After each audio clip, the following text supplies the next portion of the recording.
Hello friends, welcome back to my channel Gurmeet Sain. तो सुबह सुबह हुई मेरी शुरुआत पार्क से। आज की रसोई हुई थी तो मैं अकेली आई पार्क में और ये नज़ारा देख के तो मन मेरा बहुत ही खुश हो गया।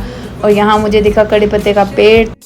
मैंने उसमें से लिए कुछ लीफ। देखते हैं घर जाके मैं क्या बनाती हूँ। इसका मुझे बहुत ही अच्छे लगते हैं कड़ी पत्ता। और कड़ी पत्ता लेके मैं निकल जाती हूँ पार्क को बाय बाय बोल के घर।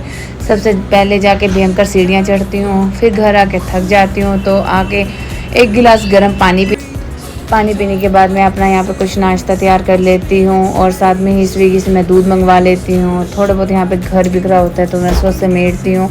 और बहुत दिनों से कपड़े गीले सूख ही नहीं रहे थे, सो कपड़ों को तय करती हूँ। बहुत सारे कपड़े हो जाते हैं, काफ़ी टाइम लग रहा था कपड़े तय करने में, सो जल्दी जल्दी मैंने यहाँ पे सारे कपड़े तय कर लिए।